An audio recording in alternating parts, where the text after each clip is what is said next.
Berbagai bantuan mewarnai pencanangan Bulan Bakti Gotong Royong Masyarakat atau BBGRM di Kabupaten Pemalang, Jawa Tengah. Acara yang dicanangkan Bupati Pemalang Anom Widiantoro sebagai bentuk sinergi dan kolaborasi antar OPD dalam mendukung visi misi Bupati dan Wakil Bupati.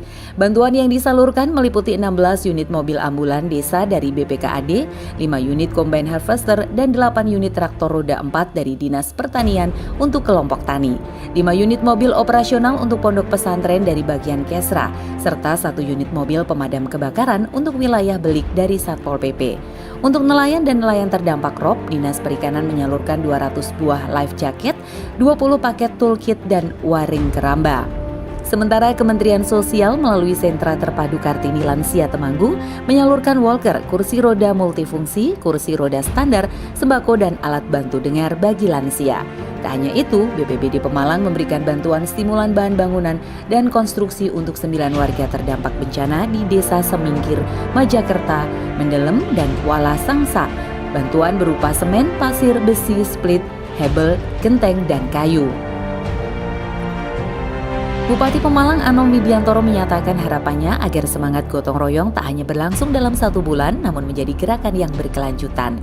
Ini kita bersama Forkompimda bareng-bareng, satu momen, satu waktu, satu acara, peresmian dan juga pemberian beberapa paket lah ya untuk ambulan, terus kemudian mobil pesantren, ada damkar, kemudian ada combine harvester, juga traktor gitu. Dan tadi bersama Pak Dandim, Pak Kapolres dan Pak Kajari secara simbolis sudah menyerahkan kepada semua penerima. Kalau ambulan ini tiap desa insya Allah nanti ke depan kita lengkapi. Terus kalau tadi mobil damkar mungkin nanti kita lengkapi lagi di zona yang timur gitu ya. Ini kan untuk selatan. Dan nanti yang mobil bantuan operasional ini supaya pesantren lebih berkiprah untuk pendidikan formal supaya IPM kita bisa meningkat. Melalui program Rhapsody, pemerintah akan memberikan penghargaan Rhapsody Award untuk desa dan kelurahan terbersih. Penilaian dilakukan dalam 3 periode, dimulai dengan penilaian mandiri, verifikasi tingkat kecamatan, dan penilaian di tingkat kabupaten. Dari Pemalang, Suryono, Tim Ainus melaporkan.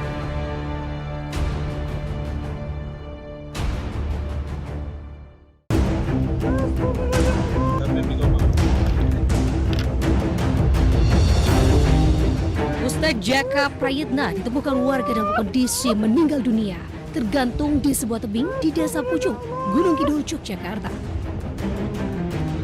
Proses evakuasi dilakukan secara manual menuruni tebing menggunakan tali.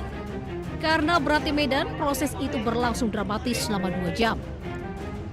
Sebelumnya, pria yang baru 1 minggu menjabat sebagai kepala SMP Al-Mujahidin ini dilaporkan tidak pulang ke rumah sejak Minggu malam.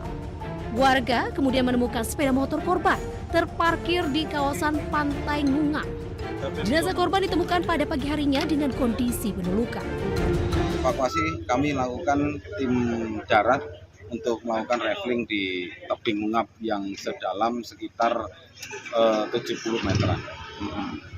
Dan untuk saat ini kondisi jenazah dilakukan otopsi dan Vic dinyatakan meninggal. Setelah dievakuasi, korban kemudian dibawa ke rumah sakit untuk diautopsi. Hingga kini, polisi masih menyelidiki penyebab pasti kematian korban. Gunung Kidul, Yogyakarta, Kismaya Wibowo melaporkan.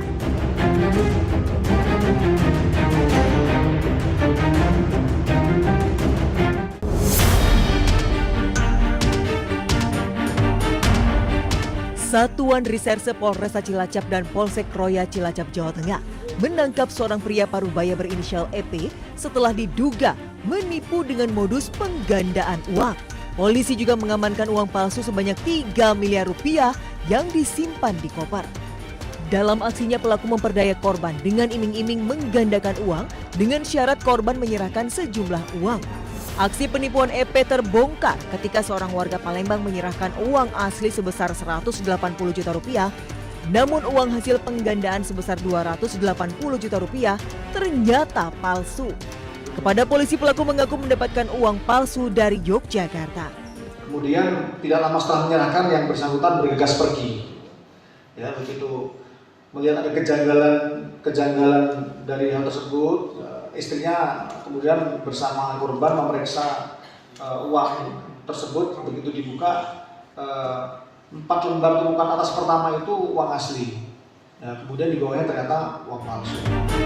Untuk mempertanggungjawabkan perbuatannya, tersangka dijerat Undang-Undang tentang Mata Uang serta pasal tentang penipuan dengan ancaman hukuman paling lama 10 tahun dan denda 10 miliar rupiah. Dari Cilacap, Jawa Tengah, Heri Susanto, iNews melaporkan.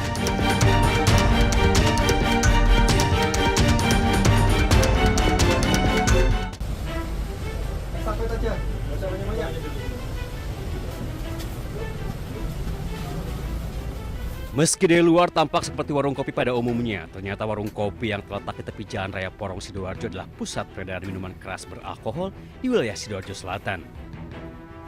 Dalam razia miras yang digelar tim gabungan Satpol PP dan TNI Polri, petugas mendapati sebanyak 719 botol minuman keras berbagai jenis dan merek. Seorang wanita paruh baya yang merupakan pemilik warkop tidak dapat berbuat banyak saat petugas merangsek masuk ke dalam warung dan menyita seluruh minuman keras. Kita mendapat 715 botol. Tentunya nanti ke depan saya berharap ini kami ada kegiatan pemusnahan. Satpol PP menyelenggarakan pemusnahan barang daripada sitaan yang dapat pada hari ini dan hari-hari yang sebelumnya. Razia minuman keras beralkohol ini sengaja digelar sebagai upaya untuk menekan angka kriminalitas di jalanan di wilayah Kabupaten Sidoarjo yang rata-rata dipengaruhi oleh minuman keras. Dari Sidoarjo, Jawa Timur, Pramono Putra, iNews melaporkan.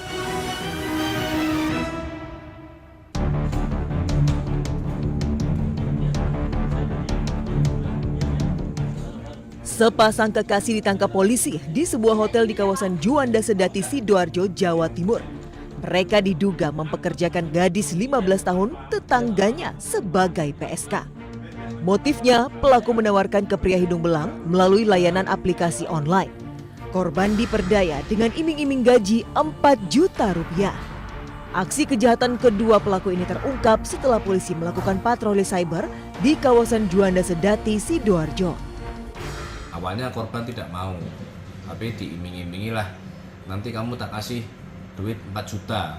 Nah, itu untuk ukuran anak umur 15 tahun itu nilai yang cukup besar lah, sehingga karena diiming-imingi imbalan yang begitu besar, akhirnya korban mau.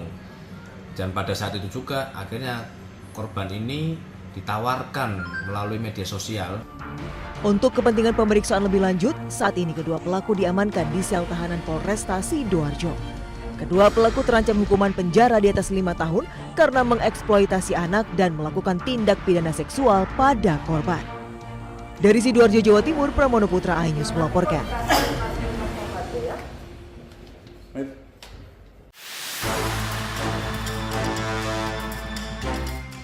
Sebuah minibus menerobos masuk ke toko perlengkapan rohani di Jalan Jenderal Agung Suprapto, Kota Malang, Jawa Timur.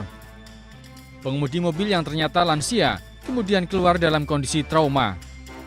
Begitu pula pemilik toko yang kaget dengan peristiwa itu. Beruntung tidak ada yang terluka. Kecelakaan terjadi diduga karena pengemudi salah menginjak pedal gas saat akan memutar balik. Pengemudi itu juga menyatakan siap bertanggung jawab untuk ganti rugi.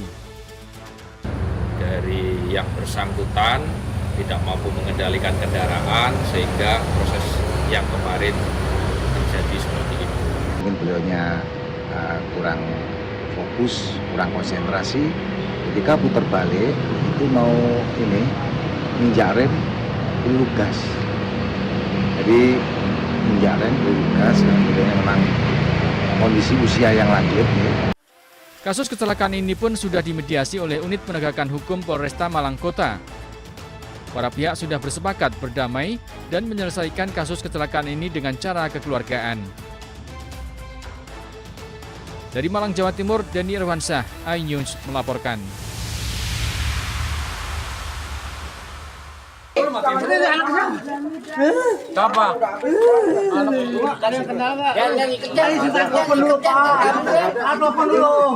Tampang sangar pria bertato ini tak lagi terlihat setelah berhadapan dengan kemarahan warga. Ia bahkan menangis minta untuk diampuni dan dilepaskan. Menanggapi sikap pelaku yang memelas ini, kemarahan warga kampung Pancol atas Pancolan Mas Depok, Jawa Barat tak pupus. Sejumlah warga terus menghakiminya hingga babak belur. Warga kesal lantaran pelaku sempat mengancam korban dengan senjata tajam saat akan merampas motor korbannya. Mana nggak ya temuin pisau itu? Diginihin ke Bu Eli, kan Bu Eli kan mau teriak maling gitu, diginihin. Maksudnya jangan sampai dia teriak mungkin. Oh berarti sempat diancam dengan pisau. Guna pemeriksaan lebih lanjut, pelaku berikut barang bukti dibawa ke Mapolsek Pancoran Mas Depok. Dari Depok, Jawa Barat, Yung Rizky, iNews melaporkan.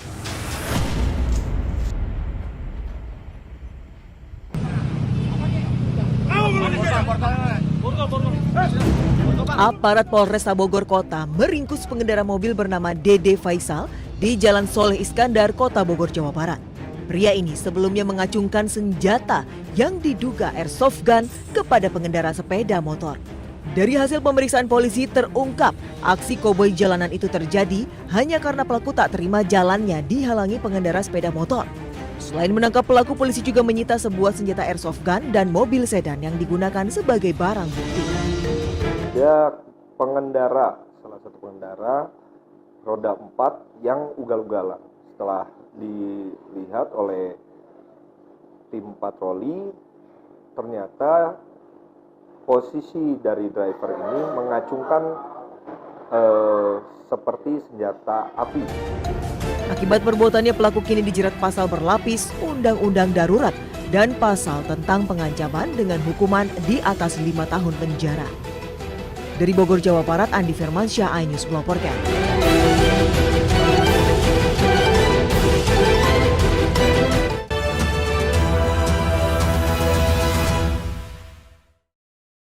Update informasi terlengkap menuju prime time berkualitas bersama iNews. Selamat sore pemirsa, Sukatani, Ramadan, Takjil, sahurnya, hari tua, puasa. iNews sore setiap hari. Di iNews Room, hanyut, hipotermia, kartu, pembunuhan, Sritex, iNews Room setiap hari.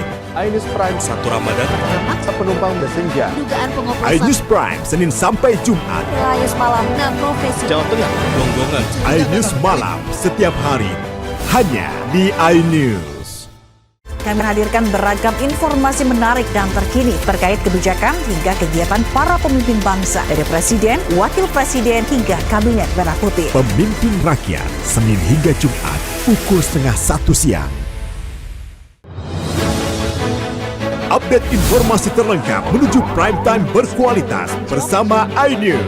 Selamat sore pemirsa, Sukatani, Ramadan, takjil, sahurnya, hari tua, keluarga, negara, puasa, Masjid Ibas, Silatin Listrik, Jaya Ancol, Garuda. iNews sore setiap hari. Selamat datang di iNews Room. korban hanyut, warga panik, puluhan rumah Hipotermia, akar tumpukan, pembunuhan, Pertamina membantah, PT Sritex, memenangkan keluarga. Skema oplosan tuh nggak ada. iNews Room setiap hari. Inilah iNews Prime 1 Ramadan, Sholat tarawih perdana pertama, sejumlah penumpang bersenja. dan pilot, Menyakitkan pengoplosan, harus meninggal dunia. 5 dekade. iNews Prime Senin sampai Jumat. iNews malam 1 Maret 6 profesi guru. Polda Jawa Tengah, Penggelonggongan, Sehingga gagal menyalip. Rp2.000 sholat tarawih forum ini Kernas anak Israel. iNews malam setiap hari hanya di iNews. The Great Prime Time. yang akan kita hadapi. Kita jadi masalahnya harus Anda kalau nggak Rakyat bersuara. Topik ini yang bermasalah. kabur aja dulu. Kegelisahan. Bukan nasionalisme kalian. The Prime Show. Kebagian lambat. Aku belum bukti. Ngomong juga. Interupsi. Prioritas. Respon mereka semuanya 30 menit bersama Kabinet Merah Putih. Only on iNews. Suara tak layak dibungkam. Intelektualitas perlu diuji. Integritas butuh konsistensi demi demokrasi yang hakiki. Suarakan kejujuran demi keadilan menuju kebenaran. Saya Aiman Wicaksono, saatnya rakyat bersuara. Saya Diandra Mukti. Anda menyaksikan The Prime Show. Investigasi eksklusif. Apa yang melatar belakangi? meragukan nasionalisme kalian. Kabur aja dulu. Menyebar kemanapun. Itu luar biasa. Mengupas isu-isu terhangat. Kerja di luar negeri, bawa narkoba dari serang anggota TNI. Penyelidikan. Semua tanya akan dijawab dengan tuntas dan berkelas. Makin viral. Pelanggaran syariat Islam. Ini adalah awal korupsi. The Prime Show setiap Rabu pukul 8 malam di iNews.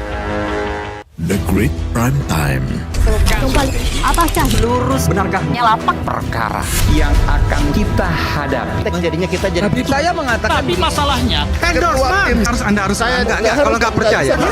Karena kalau kamu yang buka ya. Saya Aiman Wicaksono, inilah. Rakyat bersuara, Selasa pukul 7 malam. Kasusnya ini yang bermasalah. Kabur aja dulu. Kegelisahan. Jadi pendatang Arab. Bukan nasionalisme kalian. Res Narkoba Polda Riau, anggota TNI. PHK. Presidennya teman. Saidian Rabu. The Prime Show, Rabu pukul 8 malam. Ada pergantian lambat.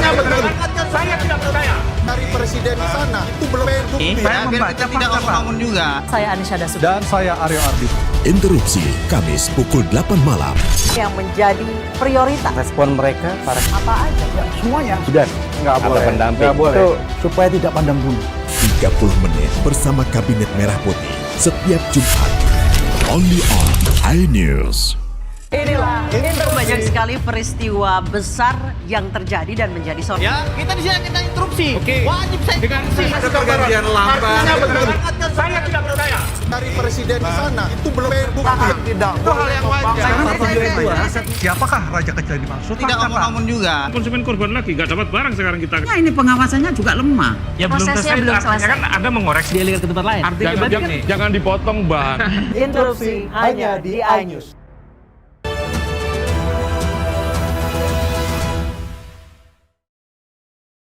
Rapat yang sangat penting ini. Rapat ini dihadiri oleh seluruh pihak yang terkait langsung dalam proses-proses penentuan batas wilayah, penamaan kode, dan kegiatan yang terkait dengan identifikasi rupa bumi secara nasional. Hadir Sekjen Kementerian Pertahanan, kemudian hadir juga Kepala Badan Informasi dan Geospasial, dan seluruh pihak ya dari Angkatan Laut, Angkatan Darat, dan berbagai pihak, termasuk juga para pelaku sejarah, jajaran Kemendagri yang tadi langsung juga dihadirkan agar memberikan perspektif langsung terkait dengan proses yang ada sampai saat ini. Yang pertama perlu kami luruskan mengenai opini yang selama ini beredar di pemberitaan dan di publik, bahwa ada hal-hal yang sifatnya terlalu spekulatif terkait dengan keputusan Menteri Dalam Negeri yang mengait kepada status 40 tadi. Jadi yang terjadi adalah sebetulnya pemutakhiran data terkait dengan kode wilayah atas seluruh wilayah di Indonesia. Jadi Bapak Menteri tidak spesifik hanya menandatangani wilayah Sumatera Utara dan Aceh saja atau 40 saja, tapi seluruh Indonesia. Jadi ada 4.000 lebih lampiran keputusan yang ditandatangani oleh Bapak Menteri Dalam Negeri.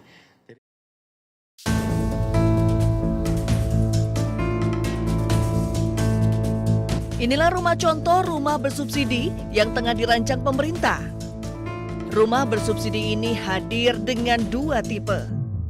Yang pertama tipe 1 kamar tidur dengan luas bangunan 14 meter persegi dan luas tanah 25 meter persegi. Dalam rumah contoh ini berisi ruang tamu yang menyatu dengan area dapur dan cuci, sementara di belakangnya merupakan kamar tidur yang menyatu dengan kamar mandi.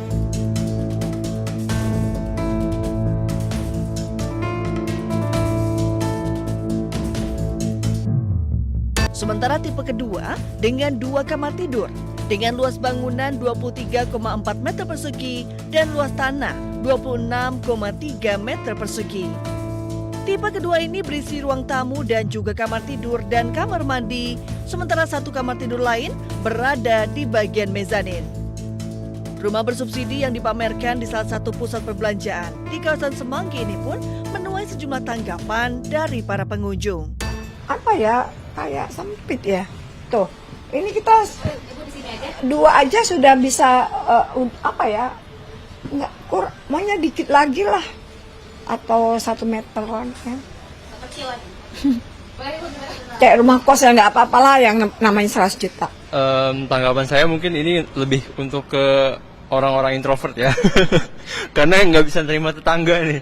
Karena iya bener nggak bisa terima tamu. Karena ini untuk dari segi kebutuhan sih mungkin pasutri baru itu bisa untuk menempati di rumah subsidi yang baru ini ya. Sebenarnya memang bagus ya pemerintah itu melakukan aksi inisiatif untuk membangun rumah subsidi ya bagi yang kurang mampu. Tetapi ketika aku masuk ke dalam kok kayaknya masih ada banyak hal yang perlu dipertimbangkan lagi ya, apalagi dari ukurannya dan juga segi kenyamanannya. Tergolong rumah kayaknya masih belum ya. Maksudnya kalau aku masuk ke situ kok kayak di rumah boneka ya. Maaf ya, tapi itu terlalu mini. Maksudnya kalau punya satu keluarga 2 anak kayaknya nggak mungkin sih. Rencananya rumah subsidi super mini ini akan dibangun di area Jabodetabek dengan harga mulai 100 juta rupiah tergantung lokasi. Dari Jakarta, Adisti Arifa, Sadu Santo, Yudi Richard, iNews melaporkan.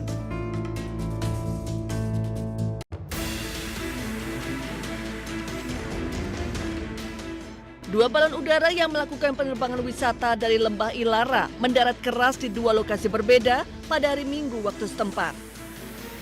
Balon udara yang mengangkut wisatawan asal Indonesia mendarat keras di dekat desa Goslukuyu di Provinsi Aksaray, Turki Tengah. Pilot balon udara tewas setelah terjatuh dari keranjang balon. Selain mengakibatkan pilot tewas, sedikitnya 12 wisatawan Indonesia terluka dan dilarikan ke rumah sakit. Sementara itu, balon udara kedua yang mengangkut wisatawan asal India mendarat keras di Beli Sirma dan mengakibatkan ke-12 wisatawan mengalami luka ringan. Diduga, kecelakaan terjadi akibat perubahan angin.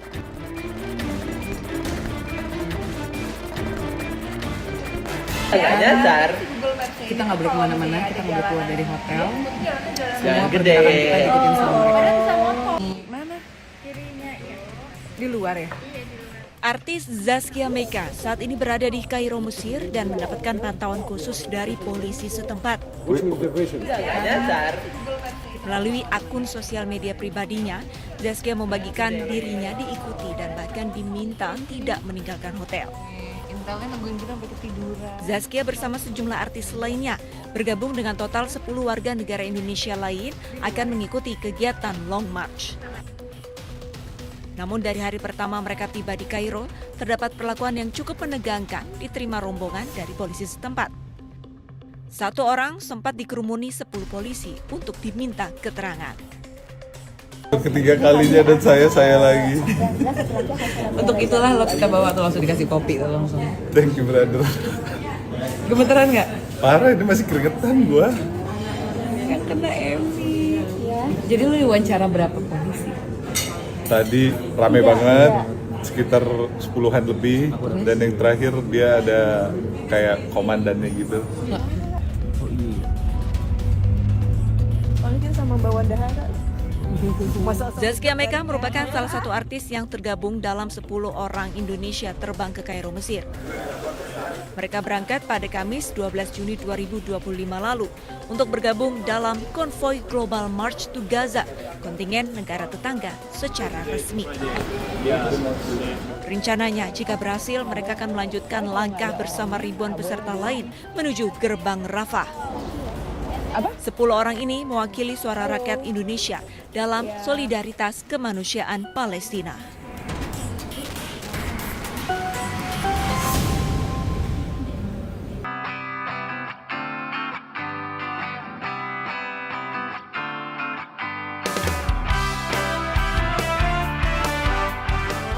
Ini dia mie ayam murah meriah dengan topping melimpah. Kedai mie ayam yang berlokasi di Dusun Trisigan, Murti Gading, Sanden, Bantul ini banyak diburu penikmat mie ayam. Sutarno, pemilik dari warung mie ayam ini sudah berjualan mie ayam sejak 14 tahun lalu.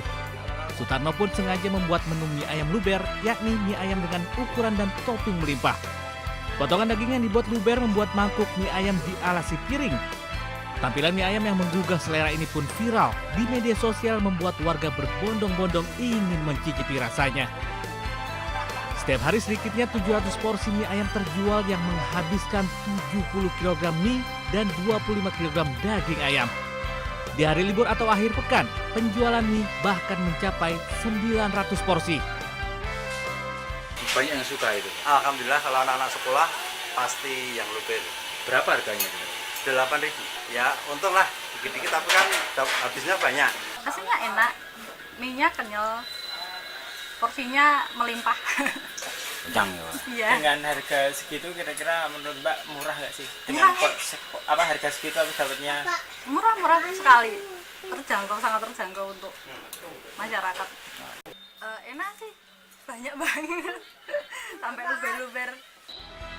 Warung mie ayam Luber di Bantul ini buka setiap hari, mulai pukul 10 pagi hingga pukul 8 malam. Topping melimpah dengan harga murah meriah. Mie ayam Luber Bantul pun diburu semua kalangan, mulai dari anak-anak hingga orang dewasa. Dari Bantul, Yogyakarta, Krisna Purwoko, iNews melaporkan.